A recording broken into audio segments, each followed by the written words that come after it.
ნუ რა თქმა უნდა არ მიმაჩნია და ერთ პატარა ჩასწორებას გავაკეთებდი რომ ორჯერ არა სამჯერ ვარ ნასამართლები ანუ ჯერ ორი ადმინისტრაციული და ეხლა კიდე მესამე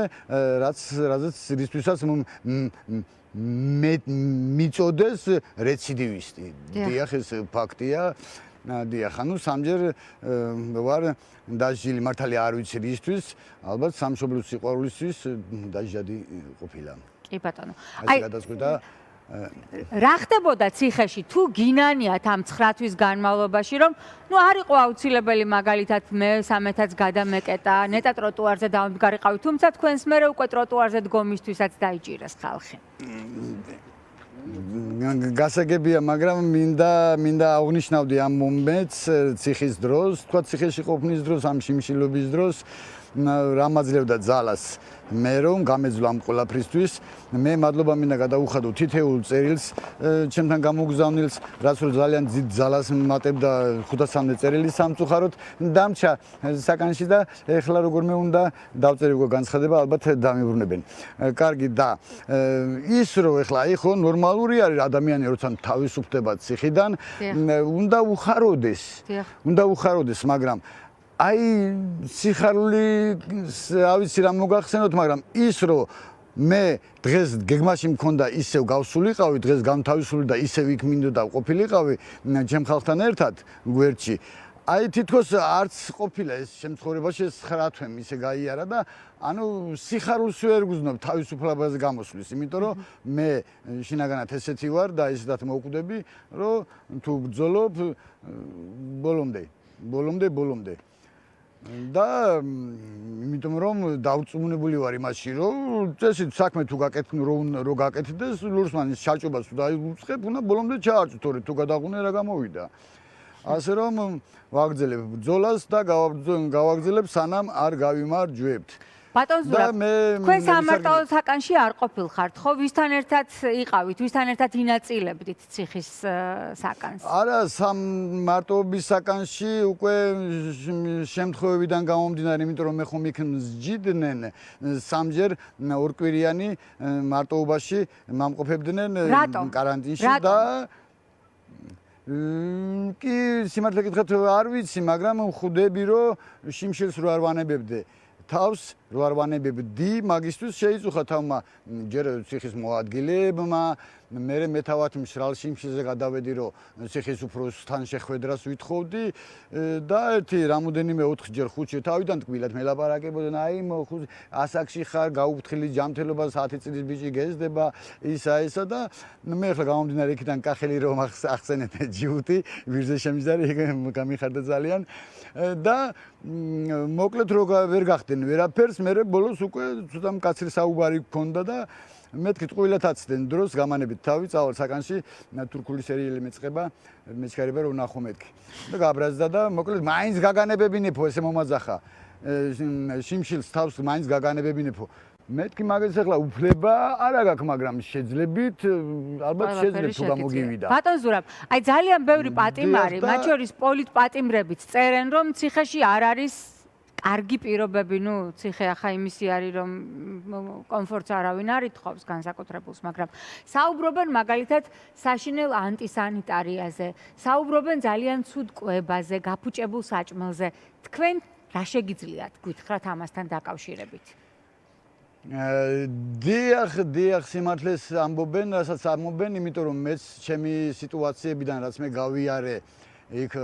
მარტოობაში რო ვიჯექი სამჯერ მარტოობაში მსვავდნენ ორ კვირიანსში და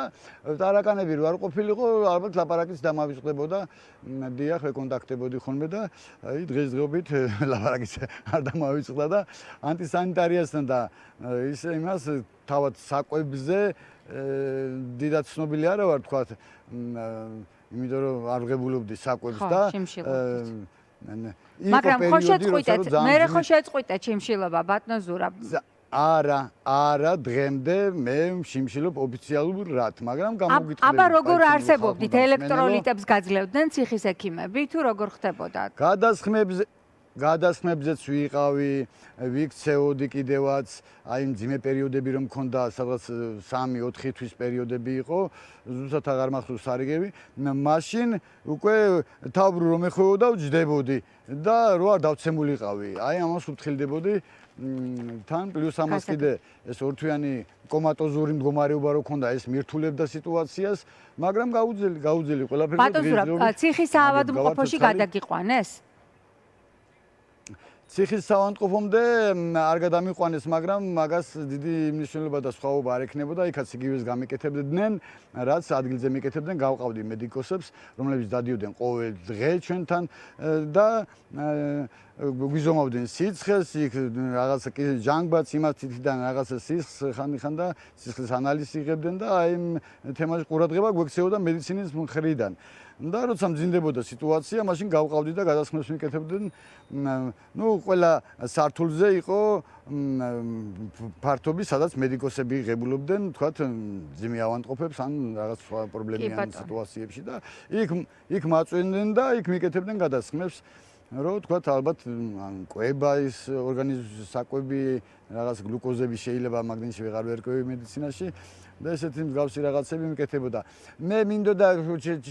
ჩაგერთვებით საავტოის ბოდიში რო შეწყვეტა კი არ მინდა, მინდა მივმართო მთელ საქართველოს, მთელს არა, ქოსების გარდა ყველას მივესალმო და მადლობები მაქვს ბევრი სათქმელი. ძირითადად ძალიან დიდი მადლობა, იმიტომ რომ ვერ წარმომიდგენია მე დღევანდელი სიტუაცია რო არა ჟურნალისტიკა, ვინც ჩვენები არიან, მაგათი ასევე მინდა მადლობა გადაუხადო იქ ვინცა ვართ. ასევე მადლობა უნდა გადაუხადო ჩემ ადვოკატს, იმიტომ რომ შემპირდა რომ მეოთხეთ რომ დამიჭერენ, ისევ ეგ იქნება ჩემი ადვოკატი და მოსამართლესაც მადლობა რომ გამიღიმა, როდესაც ვთხოვე რომ შემდეგ დაჭერის დროს მეთქი ისევ თქვენ მოგითხოვთ სასამართლოს მოსამართლეთ მეთქი და ღიმილით დამეთანხმა კარგიო. გასაგებია, ბატონ ზურაბ. ამიტომ მე ვიცი რომ დამიჭერენ მეოთხეთ ვიცი დარწმუნებული ვარ ამაში და რაზე ვერ გეტყვით ან წინაზე რაზე დამიჭერენ ეგეც როგორ გესმით ჩემი ხმა ბატონ ზურაბ აი თქვენ ამბობთ რომ ბოლომდე ვიდგებიო როგორ გგონიათ თქვენი პროტესტის ეს ფორმა იქნება შედეგიანი აი ცოტა ხნის წინ საკრებულოსთან ისევ დაიჭირეს სამოქალაქო აქტივისტი თორნიკე თოშხუა რომელიც ბოლოს კვირას დაიჭირეს მანამდე 9 თვე იყო ციხეში